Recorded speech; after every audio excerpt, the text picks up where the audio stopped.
It's about the restoration of our republic. We want to educate, encourage, enable the power. We stand for integrity, honesty, self-reliance, self-defense, and most importantly, no compromise on our foundational principles. This is America's Voice Now. Find America's Voice Now on Facebook and at americasvoicenow.org. Here's Michael Evans.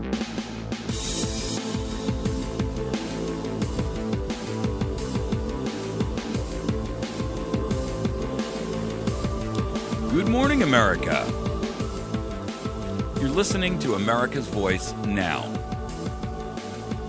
My name is Michael Evans. I am your host this morning. Appreciate you riding along with us. For those of you that are joining us on the web, I see you out there. Thanks for staying with us this morning. Boy, there's a lot of folks out there this morning. I see Baton Rouge. I see Hopkinton, Lincoln, Branson, West Plains, Grandview, Mission Viejo. Did I say that right? No insult intended, Mission Viejo. We are looking at some difficult scenarios this morning. One, there's some news and information out there about the Farm Bill. We're going to talk a little bit about that and how the Farm Bill has basically become a slush fund for tyrants and tyranny. For those of you that don't know about it, the Farm Bill is rampantly pouring literally billions of dollars into the hands of very, very wealthy individuals. And what's even more disturbing is that I don't know if you knew it or not, but Louis Farrakhan and the Nation of Islam are farmers in Chicago, no less. Did you know? Did you know that Farrakhan was a farmer? And that he is, along with 10,806 other recipients, each getting between $250,000 and $420,000 a year? Wow. In Chicago, no less. I mean, how cool is that to be a farmer in the middle of downtown Chicago? What a scam. All right, so we're going to tackle that. Second topic is going to be the budget deal. You know, I listened to Paul Ryan last night. I listened to a couple of interviews with him about it. This is the new budget deal that he worked up. I got to tell you, to me, it sounds like just another Ponzi scheme. The price goes up, the spending goes up, but they cut the amount of the growth of spending and call that good. Hey, folks, we're bankrupt. Sitting there and saying, well, you know, listen, we're going to trim spending down a little bit when you're already spending 500% more than you make is absurd. You wouldn't do that in your home, and I don't know how you could classify that and you wouldn't do that in your business, so I don't know how you think you can get away with it in government. But for whatever reason, apparently they do. I mean, it's beyond my comprehension. Our third topic, EPA. The Environmental Protection Agency has, at least for today, become the most dangerous agency in America. I'm going to explain why when we talk about that, but I got to tell you, the EPA is expanding their reach to incorporate all the water and have control over all water in the United States. Now, I've talked about this before, so if I'm beating a dead horse for you, that's fine, but there's some things that you need to know about this. And so I'll encourage you to ride along with us for that segment. But this is a dangerous trend, and a lot of people are talking about it, even in government, but the media is keeping a blackout on it. And that, ladies and gentlemen, that's typical. The Ministry of Propaganda is hard at work keeping you blinded from the truth and reality. And that's never good. Our fourth topic is going to be the police state in America. The tragedy of militarization. There's a couple of stories I'm going to go over with you, including one about how a woman's home was raided in New York, and the New York Police Department went in, beat up her family. They stomped her pet parakeet to death. Oh, and by the way, all charges were dropped, and the judge sealed the file so that nobody could find out exactly what was really going on. This is like Stasi, East Germany. We're also going to review a story in Mother Jones News, which I'm not a big fan of Mother Jones generally, but when it comes to things like, this stuff and militarization of the police state, they do make some very good points. So we're going to talk a little bit about that. Let's hit on our first topic. Between 2008 and 2011, the Farm Bill has been giving away roughly $6.25 million in federal farm subsidies to several groups in just the Chicago area alone. One of them is a charity owned by Louis Farrakhan and the Nation of Islam. And I got to tell you, there's a watchdog group out there that put out a report about this called OpenTheBooks.com. And basically they're stating that the farm subsidies are going to the big dogs who are either cronies of the federal administration or fundraisers of the administration, the kind of people who package up these donor packages where they walk in there and they hand Obama a check for a couple of $1 million to run for re-election, etc. Several of the entities in Chicago got federal subsidies at their downtown Loop office buildings or their residential mansions. Nearly every neighborhood in the city receives federal farm subsidy payments. This is in Chicago now, including the Gold Coast, downtown, the Loop, Lincoln Park, and even the president's neighbors in Hyde Park. 930 entities are sharing $6-point-some-odd million. And as for the Louis Farrakhan Group, 3 years Economics Savings, Inc., which is listed as his home address, received approximately $103,000 between 2008 and 2011. You see, the problem here, folks, is that the Farm Bill, and by the way, the remainder of the Farm Bill, 80% of it is food stamps. So if 80% is food stamps, and then all of this other money is being used to pay off cronies who really are not farmers, what's the rest of it actually being used for? Billions of dollars is going to farm subsidies of 10,806 recipients. There's a grand total of 10,806 between 2008 and 2011. Each of them received an average of $417,000. Now, the truth of the matter is, the actual people who are getting the money are not farmers. I mean, I could understand if they were paying a farmer out in the middle of rural Missouri. But to be honest with you, one, that's not even government's role. And two, the problem is that when we're talking about these farm subsidies, they're going to people who own a piece of property and they're paid not to grow anything on it. You know, the reality is that these farm subsidies that are issued out today, and the literally hundreds of billions of dollars that we're spending in farm subsidies, have absolutely zero to do with farming. They have nothing to do with family farming, that's for sure. The only entities that gain money from this are enterprise farmers. We're talking about the major players in the farming and food industry. These are the people that, for all intents and purposes, are not individuals. They are large megalithic corporations, and they're getting literally billions of dollars in payoffs. Now, that's because they can afford to spend millions of dollars lobbying Congress to get what they want. The small family farm received only a tiny fraction of the total of federal subsidies that were associated with the Farm Bill. Wealthy investors are the ones who actually get it. And they have made this a part of their portfolio in their farming industry, farming business. They don't live in rural areas. They put a farm manager on a piece of property they own, and the taxpayer dollars that are used maximize the return on their, quote, farm investment, where nothing is actually grown. You see, the truth of the matter is that what we have at this point in time is a system where everybody is, well, let me clarify it for you this way. What we really have is a system where the best businesses in America right now are those industries and businesses which have figured out how to make money on the federal government. That's the fastest, most positive growth industry in America. How to get money from the federal government. 10% of the total proceeds of this, 10% of the total recipients account for 74% of all the money doled out annually. Can you believe that?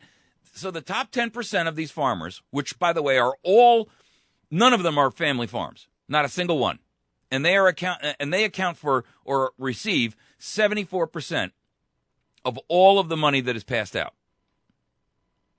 Now that is literally criminal. I mean, when I say criminal, I mean criminal.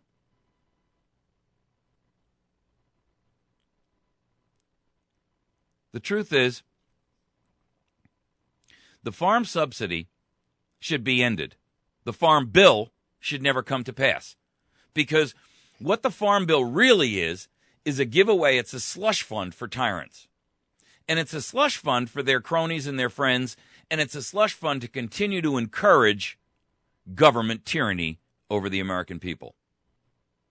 We live in a world now, ladies and gentlemen, and I hate to tell you, but if you're not aware of it, we're in a police state. It's an active, functional police state. That's where we are. You can deny it, you can pretend it's not true, but it doesn't make it so. We are living in a time and in a place where, for all intents and purposes, everything that is happening in America right now is geared towards your enslavement and your subjugation and digging out from you all of the revenue that they can get. The goal is to break the back of middle America. And when I say middle America, I don't mean geographically. I mean the upper middle class families all the way down to the poorest. Completely and utterly decimate them so that we have two levels of castes, if you will. We want to have a caste that is the upper elite. These are the multimillionaires, the multi-billionaires. When I say multimillionaires, I'm talking hundred millionaires. The super elite, the super wealthy. The people who buy a yacht and never go visit it. And we're talking about everybody else will be subjugated down to peasantry status. And what's being built to enforce that is organizations like the Department of Homeland Security, where in Obama, in his own words, he told us before he was ever elected, for national security purposes, we need an entity domestically here in the United States that is just as strong, just as well funded and just as well equipped as our military overseas. And that's essentially what he's building, the Department of Homeland Security. And underneath the Department of Homeland Security lies 100 other agencies. They are the state police, the secret police, the KGB, if you will, the SS of the United States of America. Now, the Department of Homeland Security, if you're not aware of it, has actually created something called Constitution-free zones. Now, I've talked to you before about this. In fact, I talked about this in specificity related to corporations and wondering why these corporations are not concerned about the fact that if you live within 100 miles of any of the borders of the United States, the external borders, we're talking about the border from Seattle all the way across Canada to the tip of Maine, all the way from Maine down to the tip of Florida, all the way across the Gulf, all the way to the tip of Mexico. The tip of southern Texas, and then all the way up along the Mexican border, and then all up along the western border of California and Oregon and Washington State. Think of 100 miles from every external border of the United States, and that is what the Department of Homeland Security actually calls the Constitution-free zone, which means that if you are within that 100-mile radius border, which, by the way, accounts for about 197 million people, right? That's 2/3 of the United States population. They can literally go in and pick you up off the street, take your laptop, go through it, look at anything they want, because the Fourth Amendment doesn't apply by the DHS's own admission and statements.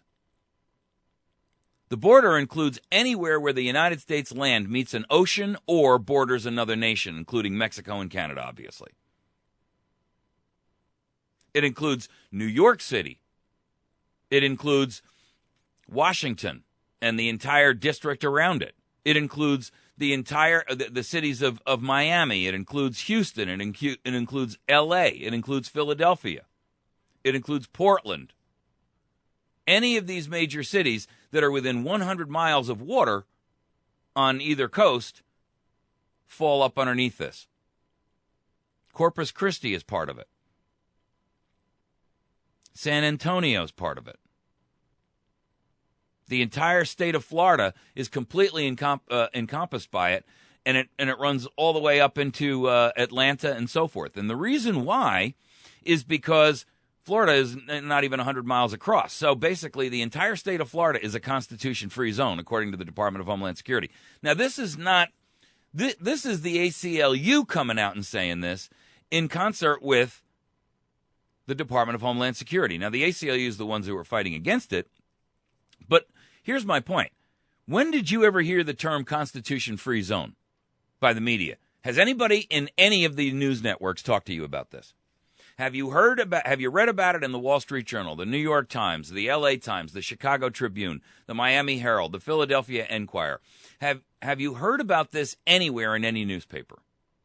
No. Have you heard about it in your local newspapers? No. Have you heard about it on any of the television stations? Did you hear about it on Fox News? No. Did you hear about it on Communist News? CNN? No, you didn't hear it there either. You didn't hear it on MSLSD. You didn't hear it on NBC, ABC, and CBS. The reason you don't is because they've been told not to tell you. And they are doing what they're the bidding of their masters. And when you talk about the abuse that's going on here with things like the Farm Bill, and for the record now, the last Farm Bill they tried to come out with was $800 billion, of which 80%, $800 billion, ladies and gentlemen.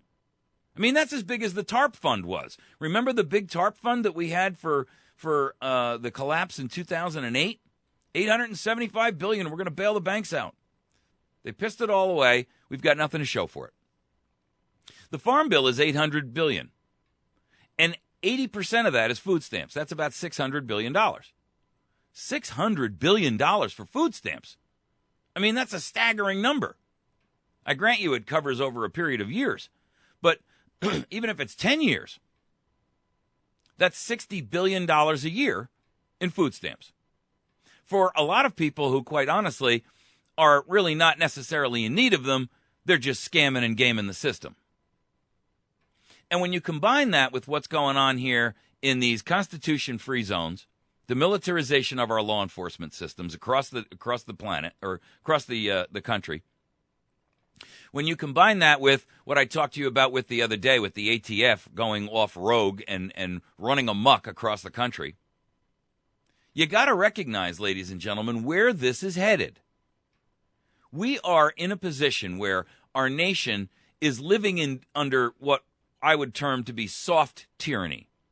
Soft tyranny means they haven't yet come to the point where they're kicking in your doors and they're literally pulling you out of bed in the middle of the night and pointing a gun in your wife's face and telling her to shut up.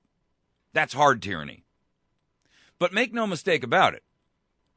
On the path we're at, the soft tyranny cannot lead anywhere but to hard tyranny. Because the more Americans recognize what's going on around you, and I include in that the NSA revelations about all the spying that's going on. I mean, what do you think they're doing all that for? To catch a terrorist? Come on, man. You can't actually believe that. Can you? I mean, I really hope that our listeners are not gullible enough to fall for that. Because the argument that they're going to do this to catch some kind of a terrorist who may or may not kill 3 people in Boston, who they missed, obviously, is so preposterous, it's embarrassing. They're building enemy lists, and they're using the Obamacare system to gather data. They're using the NSA and the FBI to gather data. They're using the Department of Homeland Security to gather data. Now, it's okay for them to search you anywhere along the Mexican border for 100 miles.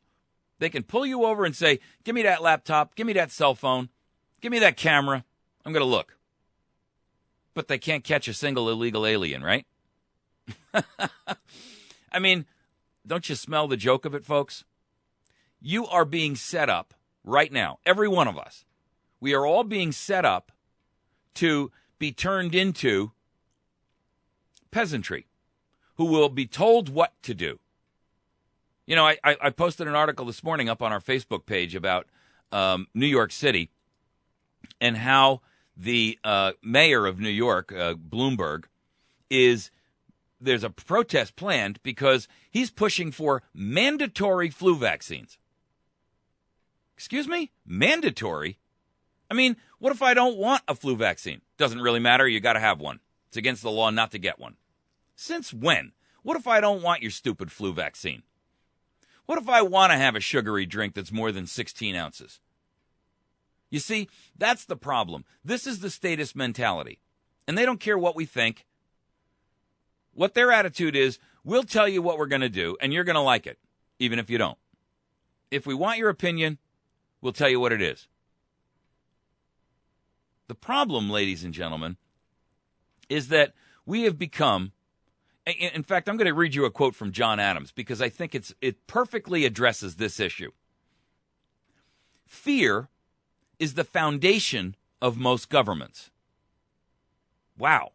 I'm not done, but that's just the opening sentence. So you can imagine what's coming. Fear is the foundation of most governments, but it is so sordid and brutal a passion and renders men in whose breasts it predominates so stupid and miserable that Americans will not be likely to approve of any political institution which is founded on it. I give you the Department of Homeland Security. I give you the NRO, National Reconnaissance Organization. I give you the Department of the NSA. I give you the IRS. I give you the Department of Border Patrol. I give you Commerce Department. I give you the EPA. Really? I give you the IRS. Fear is the foundation of most governments, but it is so sordid and brutal a passion, and it renders men in whose breasts it resides and predominates so stupid and miserable that Americans will not be likely to approve of any political institution founded upon it. Well, guess what? Every one of those 3-letter initials I read you is founded on fear as the foundation of their existence. We're going to take a quick break. You're listening to America's Voice Now. When we come back, we're going to touch on the budget deal, how it's another Ponzi scheme to just continue to suck resources out of the American population. Find us on the web at americasvoicenow.org, facebook.com/America's Voice Now. And please hit the like button. We'll be right back.